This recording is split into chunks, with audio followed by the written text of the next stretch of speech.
Boa tarde a todos. Boa tarde. Tá todo mundo bem? Amém. Amém? Tem ninguém com sono não, né? O soninho do sábado ele é bem complicado, né? O irmão Raimundo está com sono, não tá, irmão?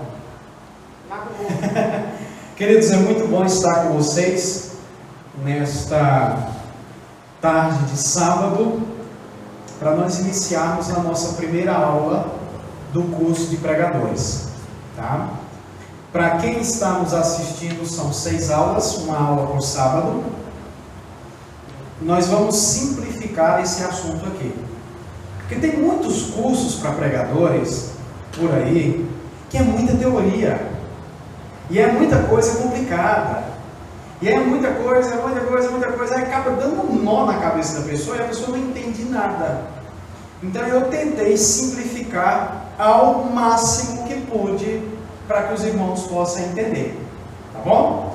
Então o nosso tema de hoje é a arte da pregação bíblica. Qual que é o tema de hoje? A arte da pregação bíblica. Muito bom, isso é para o pessoal que está assistindo ver que tem gente aqui, eu não estou falando só, né? Porque algumas pessoas olham para mim e falam o seguinte: olha, eu não tenho dom de pregar, eu não tenho dom de falar. Então para mim é desnecessário isso. Os discípulos também não tinham. Você vai ver que os discípulos eram homens simples, homens sem escolaridade, sem título, alguns outros que tinham estudo ali. Como poderiam tais homens se tornarem grandes pregadores? Como é que eles poderiam se tornar grandes pregadores? Mas se tornaram. Os discípulos se tornaram.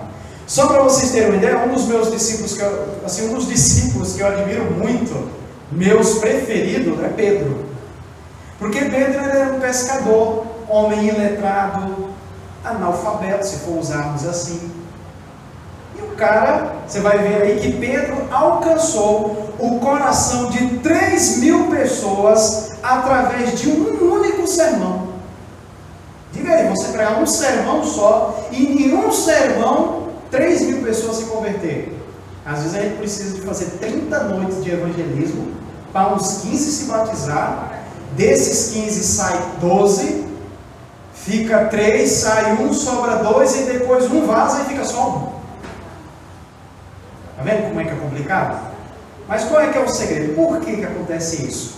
O que os discípulos tinham no passado que um sermão só batizava 3.000 pessoas, né? Então, queridos, nós vamos aprender de forma simples, de forma bem tranquila, bem calma, para a gente estar elaborando os sermões para estar apresentando na igreja, tá bom? Olha que mensagem interessante que o irmão White fala com relação à pregação. A fidelidade em pregar a palavra unida a uma vida, o que, irmãos? Pura e coerente. O maior sermão é a nossa vida. Porque não adianta nada eu estar aqui no culto pregando.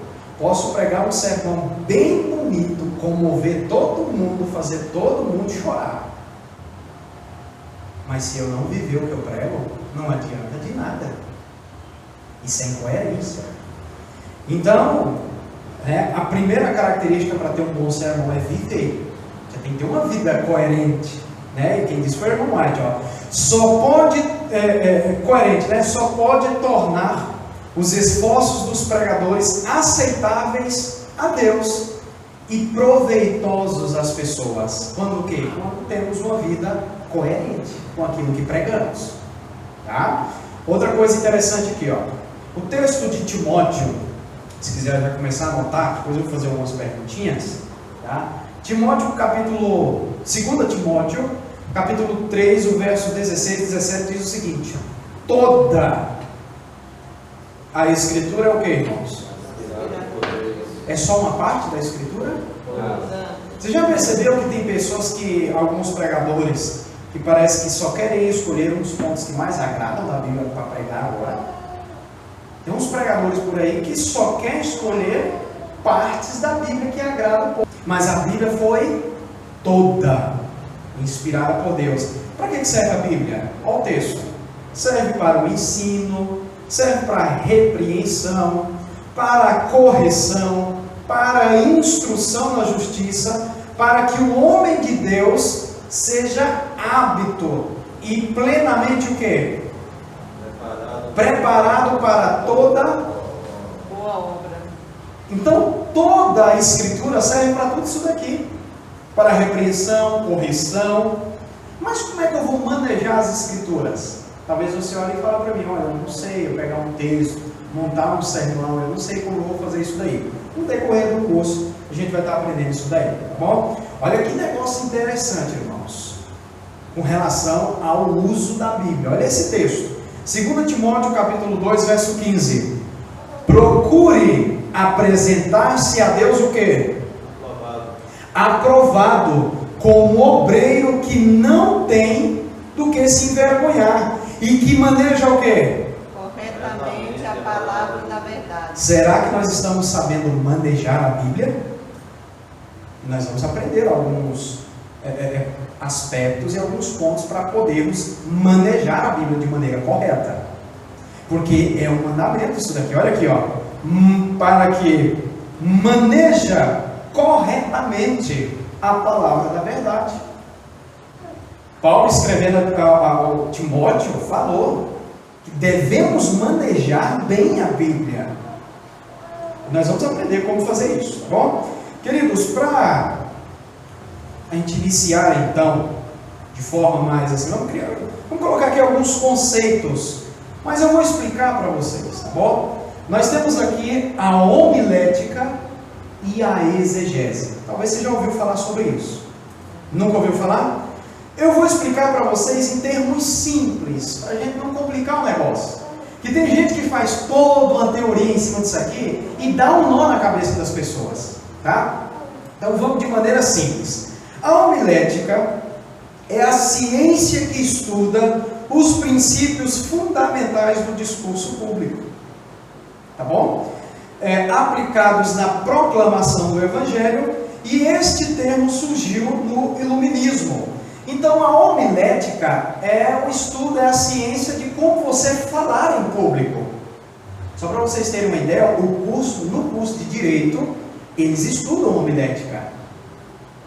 Eles estudam como falar em público, como se expressar. Então, basicamente, em termos bem simples, para ficar claro para os irmãos. É difícil para vocês esse negócio aí? Ficou claro? Então, o que é a homilética? A ciência que estuda o discurso em público, como se apresentar em público. Mas a homilética, ela é usada mais no ramo da teologia, no caso da pregação. Então, em termos mais simples ainda, a homilética é a arte da pregação bíblica. Mais simples ainda o termo, tá bom? Vai escrever isso aí? Se quiser, irmã, é bom, para estar fixando na mente, tá bom? Talvez você pergunte para mim, mas de onde surgiu esse nome, homilética? Né? Saiu disso aqui, ó. Do grego, homilética, que significa ensino em tom familiar, né? Tem o verbo homilia, mas não é de humilhar as pessoas, humilhar, tá? Que significa pregação nos lares em forma de conversa. Então, homilética é como se fosse o estudo da pregação, de como se apresentar, como falar em público, tá bom? Ficou claro para vocês? Se tiver alguma dúvida, vocês falem, tá? E o que é pregação? Por que essa palavra pregação? Pregador é aquele que prega, vem do latim prae e também do latim dicare, que significa anunciar e publicar. Quantos já ouviram falar de Martinho Lutero? Lembra vocês quando ele criou as teses contra a igreja? O que ele fez com essas teses na porta da igreja lá? Pregou ela lá. Então por isso que surgiu esse termo, né? Pregar, tá? Falar, expor a palavra, tá bom? E o que nós pregamos? Pregamos o Evangelho, a querigma, em grego. Pregamos o Evangelho, né? Vamos aqui da importância da pregação. Olha o que esse camarada disse sobre a pregação, tá? Paul Washer, ele é um teólogo muito forte, e ele escreveu o seguinte, olha: se um pregador não pregar sobre pecado, ele está roubando a sua congregação de apreciar verdadeiramente a Deus e o que Ele fez por ela em Jesus Cristo. Isso é forte, irmãos. Então essa é a nossa responsabilidade. Nós devemos pregar, devemos chamar o pecado pelo seu nome. Lembra vocês aquele texto da irmã White? Que o mundo precisa de homens que não se compram, que nem se vendem, homens que não temam em chamar o pecado pelo seu exato nome. Então nós temos que ser pregadores da palavra de Deus, da querigma, e pregadores que não tenham medo e nem temam em chamar o pecado pelo nome, tá? Olha o que esse outro pastor escreveu, olha: a melhor maneira de desperdiçar o seu púlpito é pregar seus próprios pensamentos em lugar dos pensamentos de Deus. Isso é forte, porque tem muitos pregadores que deixam de lado a Bíblia e vai mais pelas suas ideias. Talvez você já viu alguém assim. Isso é complicado isso daí, tá bom? Olha o que esse outro camarada fala aqui, ó. Também é pastor. Quando há algo na Bíblia que as igrejas não gostam, elas o chamam de legalismo. Se Jesus tivesse pregado a mesma mensagem que os ministros de hoje pregam, ele nunca teria sido crucificado. Isso é forte, né? Então o que ele quis dizer? Se Jesus tivesse pregado em nossos dias a mesma mensagem que estão pregando por aí, Jesus não ia para a cruz. Não ia. É assim, meio que dando um jeitinho agora para as pregações, para as mensagens, para agradar. Eita, eu não posso falar isso porque eu tenho medo de ofender alguém. E na Bíblia, gente, muita gente na Bíblia morreu defendendo o que pregava. E as mortes eram feias. Vocês conhecem as histórias.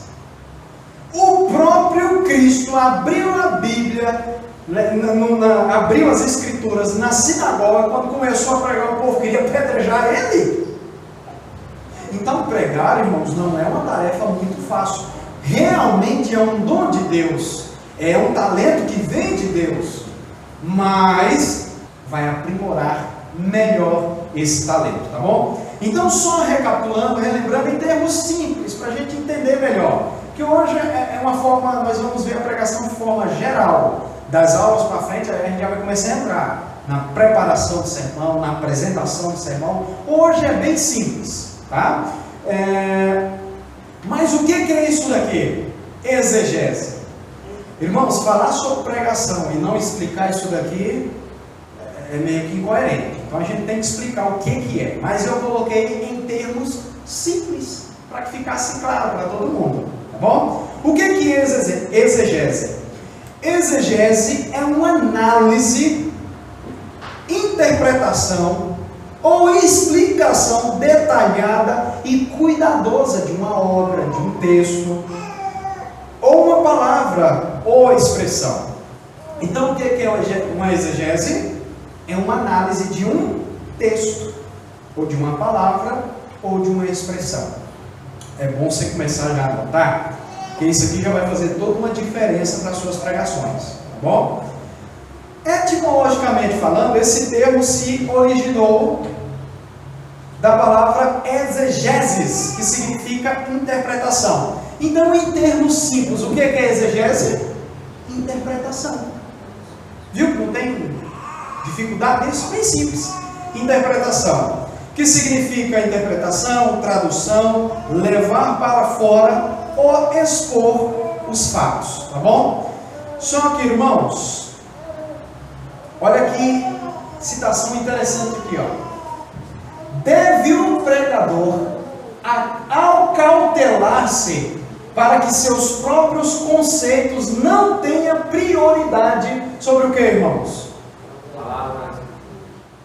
Então nós temos que ter muito cuidado para os nossos pensamentos, os nossos conceitos não sobressair mais do que a palavra de Deus. Tá? E nós vamos ensinar os irmãos nesta tarde a fazer uma exegese de um texto bíblico. E nós vamos fazer uma exegese de um texto aqui para vocês verem a importância. Porque é o seguinte, irmãos, está cheio de gente por aí no mundo evangélico que pega um texto só da Bíblia e fica levantando questões sem pé, sem cabeça. Talvez você já viu isso por aí. E às vezes acontece até dentro da igreja mesmo. A pessoa se apega a um texto bíblico, só um texto bíblico, fora de contexto, e aí vira uma bagunça muito grande. Tá? Irmãos, a gente tem que entender que a Bíblia ela foi escrita em hebraico. Quais são as línguas originais da Bíblia? Hebraico, aramaico e o grego. Então, para a gente entender a Bíblia, a gente tem que ter pelo menos uma pequena noção dos escritos originais para a gente realizar os estudos. Tá? Olha para você ver o que a irmã White fala com relação à Bíblia. Olha, a Bíblia, ela interpreta a si mesma. Um texto deve ser comparado a outro texto. Isso já é uma afirmação com relação à questão da exegese. A gente não pode se apegar só a um texto bíblico só. Tinha um amigo meu que ele pegava a Bíblia para preparar os sermões dele, ele fazia assim, talvez você já ouviu alguém fazendo. Fechava o olho. Vou fechar o olho aqui, vou abrir a Bíblia, no texto que abrir eu ver, é isso que eu vou pregar na igreja. E aí eu fechava o olho, abria, pá! Aí teve um dia que caiu assim na Bíblia, Judas suicidou. Ele falou, meu Deus, eu vou pregar isso. Aí ele fechou a Bíblia de novo, bateu o olho e falou, aí abriu de novo, aí o texto, e o que tiver que fazer, faça urgentemente. Ele não pode interpretar a Bíblia de uma maneira desse jeito. Entendeu? A gente tem que interpretar a Bíblia de maneira correta, de maneira coerente e de maneira digna. Olha só, a Bíblia ela interpreta a si mesma. Um texto deve ser comparado com outro. O estudante deve aprender a encarar a palavra como um todo. É toda a Bíblia, não é um texto só isolado que a gente deve pegar. Tá? Devemos dar atenção ao Antigo Testamento, não menos que o Novo. O Antigo Testamento derrama luz sobre o Novo e o Novo derrama luz sobre o Antigo. É a Bíblia toda, irmãos. Aí os evangélicos agora, a nova onda da teologia liberal, não, para nós é só o Novo Testamento. E ainda no Novo Testamento é as partes que nos agradam ainda. E aquilo que não nos agradar a gente deixa de lado. Olha que coisa. Então vai ter que rasgar a Bíblia e jogar fora o Antigo Testamento. Mas o interessante é que o dízimozinho lá do Antigo Testamento ninguém quer tirar, né? A incoerência. Para fazer uma exegese, irmãos, precisa de um texto, precisa de muitas coisas. Mas eu coloquei aqui uma bem básico para a gente aprender. Coisa básica. Eu falei para vocês, eu não vim aqui para colocar coisa difícil para você não entender. Coisa simples. Isso aqui é simples. O básico para a gente saber. Como fazer uma boa exegese? Para a gente fazer uma boa exegese de um texto, irmãos, a gente tem que levar em consideração isso daqui, ó. Quem escreveu o texto bíblico? Qual o tempo foi escrito? Aí é isso aí para escrever. É bom escrever, tá bom? Escreve isso daí. Vocês vão fazer uma exegese de um texto para entregar semana que vem para mim. Tá? Já vou logo dando a tarefinha de casa. Tá aqui, ó. Isso aqui, irmãos, é bem simples. Claro que uma exegese você faz ele bem mais detalhada, mas eu fiz uma bem simplesinha para que os irmãos entendam, tá? Lembrando que todos os materiais aqui estão com fontes, para caso alguém queira conferir, as fontes estão ali, tá bom? Primeiro aspecto que nós devemos levar em consideração em um texto bíblico é quem escreveu o texto. Quem é o autor? Tá? Deixa para os irmãos escrevendo ponto por ponto, porque eu vou explicar cada um. Tá? A gente precisa, irmãos, quando pegar um texto bíblico, a primeira coisa, bater o olho nele e pesquisar quem foi o autor daquele texto. Quem foi que escreveu ele? Entendido? Ficou claro para os irmãos? Primeira coisa, quem escreveu o texto? Quem foi o autor que escreveu? A segunda coisa para se levar em consideração a um texto bíblico, qual foi o tempo que foi escrito aquele texto bíblico e o lugar em que ele escreveu. Porque, irmãos, eu preciso saber de todo um contexto. Eu preciso entender aquilo ali. Você escreveu um exemplo? Mas fala aqui dos chifres de Davi. Você já ouviu falar dessa expressão? Essa expressão aqui no Brasil ia soar muito mal, né? Um camarada falar que tem muitos chifres, né? Mas na Bíblia, chifre era símbolo de poder. Então a gente tem que estudar o contexto e o costume da época. Na Bíblia, chifre era símbolo de poder. Vocês lembram no livro de Daniel, das profecias, do chifre pequeno, do bicho feio lá que tinha 10 chifres? O que significa os chifres? Não é poder? Então na Bíblia é símbolo de poder. Quando os soldados israelitas tocavam as trombetas para o exército marchar, as trombetas eram de quê? Chifre, chofé. Então aquilo era símbolo de poder. Quando o camarada pega um texto na Bíblia e fala e interpreta os chifres de Davi, se for levar o pé da letra brasileiro, ele vai dizer que as esposas, as mulheres que Davi tinha, meio que botavam umas cangalhas dele, né? Mas a gente tem que saber o que era essa expressão na época, qual que era o costume da época, quem escreveu aquele texto, qual era o lugar que ele tinha escrito aquele texto.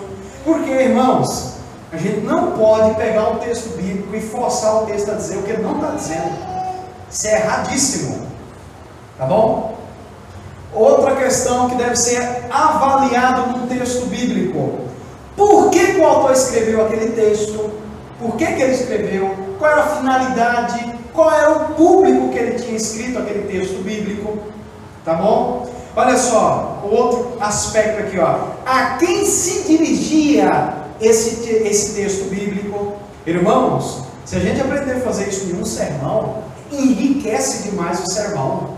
Você abrir um texto bíblico para ler, quando você vai pregar, você falar quem escreveu o texto, qual foi o tempo e o lugar que ele escreveu, por que ele escreveu, a quem se dirigiu o texto, o que o autor queria dizer, e depois fazer uma aplicação para os nossos dias. Olha que sermão que ia ficar top. Basicamente, a exegese, ela nos ajuda na interpretação fiel do texto bíblico. Tá bom? Ficou claro para os irmãos essa parte aí? Eu deixei, irmãos, isso aqui bem simples. Bem simples. Só para vocês terem uma ideia, os tópicos da exegese é estudar o texto bíblico original, no grego e no hebraico, e muitas outras coisas. Mas eu quis colocar simples para a gente entender. Ficou claro para os irmãos? Então, a primeira coisa, quando nós pegarmos um texto da Bíblia difícil de compreender, o que a gente tem que fazer? Ver o quê? Quem escreveu. Ver quem escreveu. Segunda coisa, qual o tempo que ele escreveu? Qual era o tempo que ele escreveu? Qual foi o lugar que ele escreveu? O contexto da época, a cultura da época. Porque senão, se a gente for interpretar o texto bíblico ao pé da letra, literalmente ao pé da letra, a gente vai ter problema. Eu vou mostrar um texto aqui para vocês, que se a gente não souber interpretar ele, dá problema. Nós vamos fazer exegese de um texto aqui, vocês vão ver por que é importante, tá? Por que escreveu, a quem se dirigiu o escrito e o que o autor queria dizer. Isso aí já é ferramenta, gente, para a gente começar a montar, preparar sermão. Então, pelo amor de Jesus Cristo, quando formos apresentar qualquer texto bíblico aqui, qualquer meditação ou sermão, vamos dar detalhes do texto. Vamos apresentar os detalhes do texto. E às vezes acontece do pregador citar, acontece, irmãos, até com os escritos da irmã White. Você já viu gente fazer citação de irmã White e não fala nem a fonte? O camarada está pregando, cita lá um texto que está na mente dele, que ele acha que é certo, e não diz nem a fonte. Você quer ver um texto, um mito, que dizem muito por aí, e o texto não existe? Que pastor com igrejas fechadas vão se perder. E a irmã White disse isso. Eu só queria saber em qual livro. Esse texto não existe. Lá nos escritos secretos. Escritos secretos, né? Só se for. O texto não existe. Quer ver outro mito que pregador inventa demais? Que Adão, quando foi criado, Deus tirou uma costela de Adão, portanto, o homem tem uma costela a menos que a mulher. Aonde está escrito isso na Bíblia? Não existe. São mitos que os pregadores criam, e aí quem não cria pega copiado do outro, que acha bonito e quer falar também. Mas não existe isso daí. Então a exegese, ela surge justamente para isso, para a gente ser fiel ao texto. Tá um monte de gente aí pegando o texto da irmã White, fora do contexto, falando que quem come carne vai para o inferno e vai se perder. Fora de contexto. Mas vamos aprender aqui lições de interpretar um texto de verdade. Pega a sua Bíblia aí, que nós vamos estudar um texto da Bíblia, e você vai ver que se a gente for interpretar um texto bíblico do jeito que a gente quer, a gente vai entrar numa confusão muito grande. Só lembrando, homilética é a ciência de como se apresentar em público, como falar. A exegese, em termos simples, é extrair o que o texto quer dizer, o autor, o contexto histórico. Bem simples, irmão. A gente vai fazer isso aqui simples, para ficar bem claro para os irmãos, tá bom? E o texto que nós vamos avaliar é a respeito deste assunto aqui, ó. Quando morreram Jesus e o ladrão, eles foram para o paraíso? Abra sua Bíblia em Lucas capítulo 23. Olha que texto que o pessoal das outras denominações pega para fazer uma bucha. Lucas capítulo 23, versículo 42.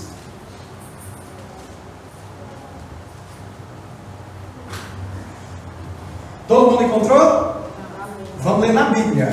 Eu quero que os irmãos marquem isso daí, porque talvez algum dia, quando vocês estiverem dando estudo bíblico sobre a imortalidade da alma, ou ver algum irmão de uma denominação falando, vocês ficarem preparados. Lucas capítulo 23, irmãos. Lucas capítulo 23. O verso é o 42. Vamos ler comigo? E acrescentou: Jesus, lembra-te de mim quando vieres no teu reino. Jesus lhe respondeu: em verdade te digo que hoje estarás comigo no paraíso. E agora? Nós acreditamos que quem morre vai para onde? Pó da terra. Mas como é que quem morre vai para o pó da terra se Jesus aí prometeu para o ladrão que ele estaria no céu? E agora? Complicado o texto, não é? É forte, não é esse texto? Se um camarada de outra denominação chegar para você e falar: irmão, quem morre vai para o céu, porque foi o próprio Jesus que falou que vai para o céu. Aí você fala: então me prova. Aí ele te abre na sua frente Lucas 23, o verso 42. Que resposta que nós vamos dar? Entendeu? Então, irmãos, o que acontece? Aqui, Jesus falou para o ladrão na cruz que eles iriam se encontrar no paraíso. O texto é claro, Jesus falou, olha aí, ó: em verdade te digo que hoje estarás comigo no paraíso. Mas espera, que confusão é essa? Quem morre não vai para paraíso nenhum. E agora?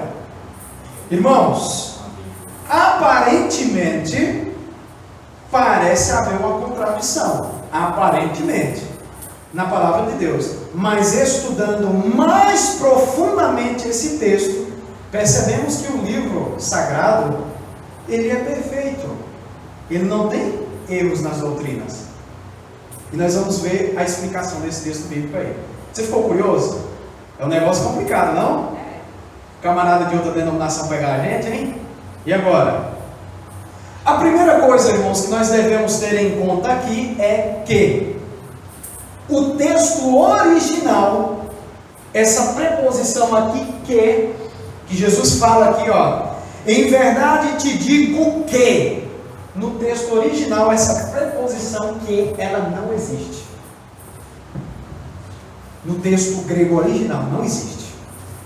O tradutor, quando foi traduzir a Bíblia, e quem traduziu a maioria das Bíblias foi João Ferreira de Almeida. João Ferreira de Almeida, ele era um padre. E por ser um padre, ele acreditava na imortalidade da alma.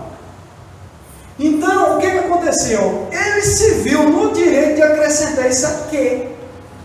Em verdade, te digo que, olha que negócio, olha a explicação. A preposição que, aqui entre aspas, existente em nossas Bíblias, não consta no texto original grego. É um acréscimo do tradutor.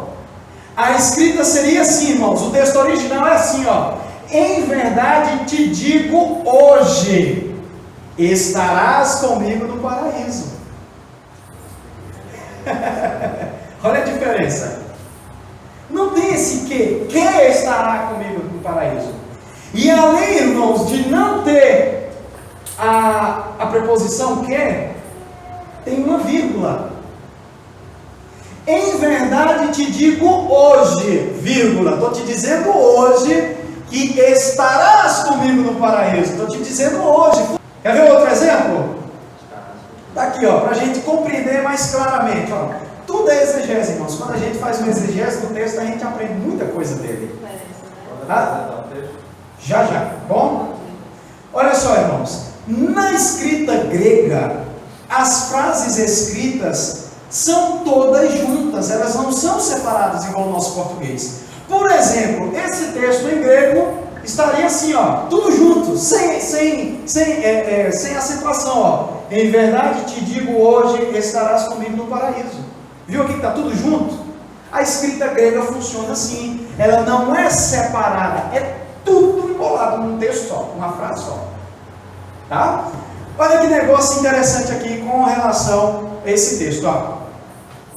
O entendimento deste texto irá depender de onde colocarmos a vírgula. Se colocarmos a vírgula depois da palavra digo, significa que realmente o encontro será no momento da sua morte. E o ladrão iria para o céu com Jesus. Em verdade te digo, vírgula, hoje estarás comigo no paraíso. Então, se a vírgula tivesse depois da palavra digo, realmente seria um encontro no céu. Mas olha que negócio. Será que o ladrão estava falando de um encontro com Cristo naquele momento no céu? Olha o texto, vamos analisar o texto, vamos para o texto de novo. Lembre-se que o ladrão pediu: lembra-te de mim quando vieres no teu reino. Olha aqui o texto, lembra-te de mim quando vieres em teu reino. O ladrão está falando o que, irmãos? A volta de Jesus. Olha, Jesus, quando te vieres no teu reino, lembra-te de mim. O ladrão sabia que a vinda do reino de Deus era algo do futuro, não era naquele momento. Outro aspecto interessante, irmãos: o ladrão não foi para o céu naquele dia. Vamos abrir a Bíblia em João 19:31 para vocês entenderem isso aqui. Por que ele não foi? Está aqui o texto, João 19:31. Vamos ler esse texto aí para os irmãos entenderem direitinho. João capítulo 19, o verso 31. Todos encontraram o texto? Amém? Então os judeus, para que no sábado não ficassem os corpos na cruz, visto como era a preparação, pois era grande o dia daquele sábado, rogaram a Pilatos que se lhe quebrassem as pernas e fossem tirados. Olha que interessante, irmãos. Os soldados foram e quebraram as pernas ao primeiro e ao outro, como ele tinha sido crucificado. Chegando-se, porém, a Jesus, como vissem que ele já estava morto, não lhe quebraram o quê? Então, para a gente entender isso daqui, os ladrões, quem estava preso na cruz, antes do sábado, quem estava vivo, os soldados romanos faziam o quê? Quebrava as pernas para que o camarada não fugisse. Porque o corpo dele era o quê? Retirado da onde? Para não ficar preso na cruz no dia de sábado. Aqui o texto está falando, irmãos, que foram lá para conferir a cruz antes do dia de sábado. Que dia foi esse? Foi na sexta-feira. Quando chegaram lá, perceberam que Jesus tinha morrido. E apenas tiraram o corpo de Jesus. Os soldados foram e quebraram as pernas ao primeiro e ao outro, como eles tinham sido crucificados. Significa que os ladrões o quê? Não estavam mortos. Porque só quebrava as pernas de quem estava vivo, para não fugir. Ficou claro para os irmãos isso daí? Vocês entenderam? Então, só recapitulando. Quando crucificava alguém,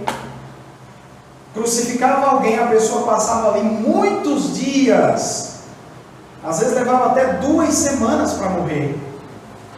E aí, quando o camarada ainda estava vivo, os judeus rogaram a Pilatos que para os camaradas não permanecessem na cruz, era que quebrasse as pernas deles. Aí agora, o que isso aqui tem a ver com aquele texto lá? Como é que Jesus promete um encontro no céu se Jesus não morreu, se os ladrões não morreram no mesmo dia que Jesus? Conseguiram entender isso daqui? O que estava por trás disso aqui tudo? Muito bem, é o texto que nós vamos chegar lá, tá? Irmãos, olha só, as pernas do ladrão foram quebradas porque ele ainda estava vivo. Era costume da época fazer isto, para que os criminosos não fugissem. Às vezes os condenados à cruz levavam até 1 semana para morrer.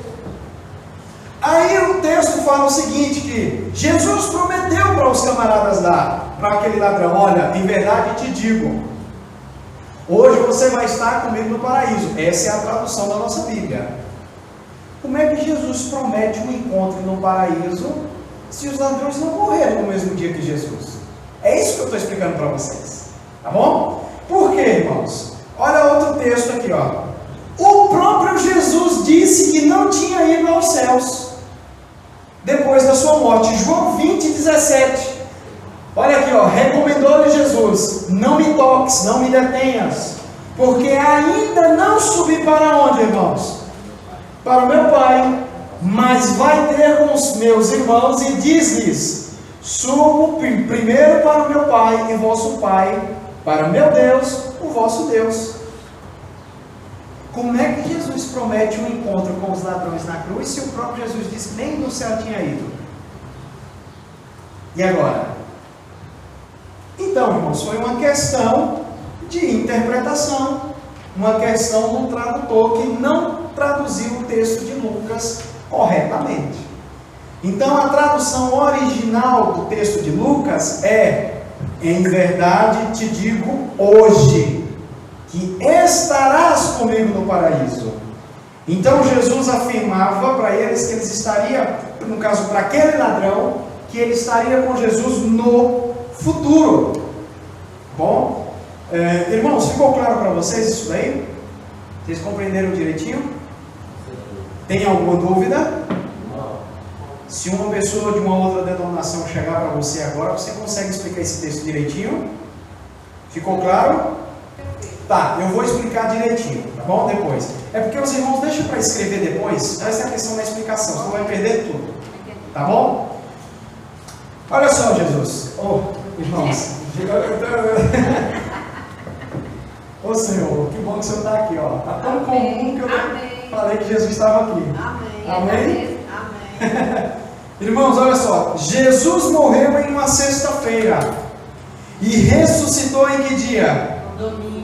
Como ele iria para o céu com o ladrão na sexta-feira, se no domingo ele disse para Maria Madalena que nem ainda tinha ido no céu?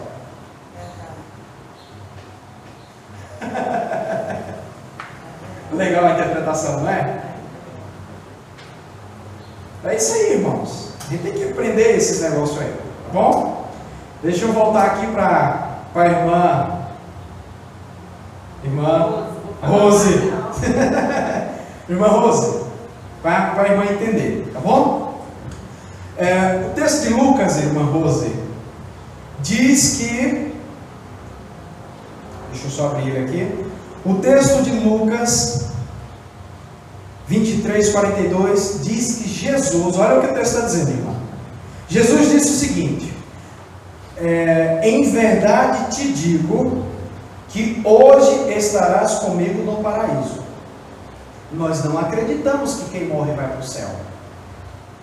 Como é que quem morre não vai para o céu, não vai para o paraíso, vai para o pó da terra? Mas aqui Jesus está falando para o ladrão que ele vai para o céu.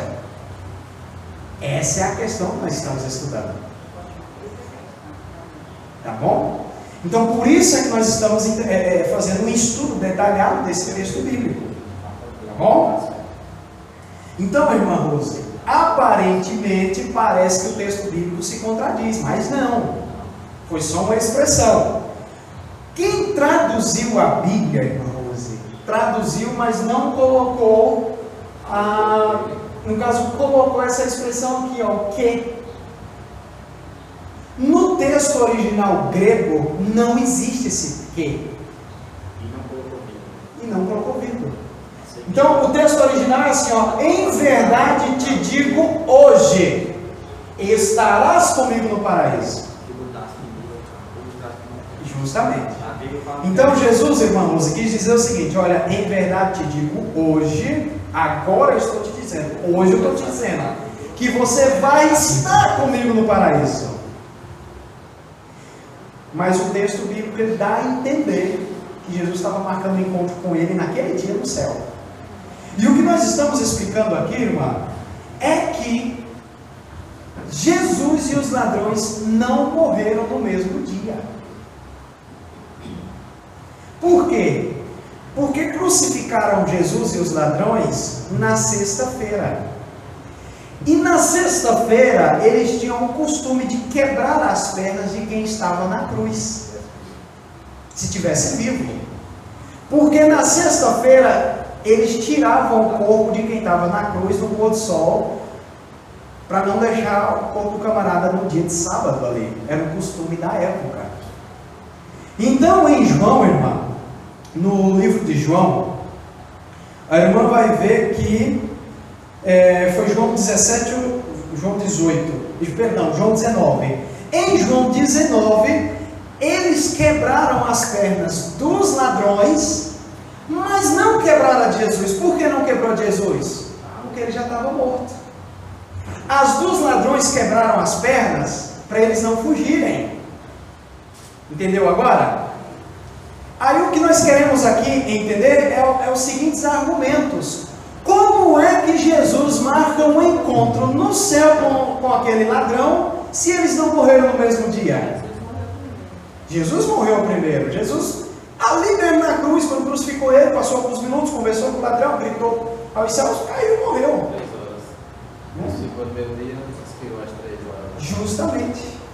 Entendeu? Ali ele caiu o seu semblante e faleceu, né? Então essas são, irmãos, questões para a gente levar em consideração na interpretação do texto. Eu estava até conversando com o irmão hoje pela manhã, o nosso irmão ali, e falei para ele, é a mesma coisa que eu vou falar para os irmãos: a gente não pode se pegar só em um texto bíblico. A gente tem que ir em outros textos bíblicos, a gente tem que fazer uma pesquisa do texto, aprofundar os estudos, porque senão a gente vai cair numa confusão muito grande, tá bom? Então nós fizemos meio que de forma bem simples uma exegese de um texto, usando a própria Bíblia, tá? Ficou claro para os irmãos sobre isso daí? Deixa eu só perguntar, os irmãos têm alguma dúvida? Não. Não tem dúvida?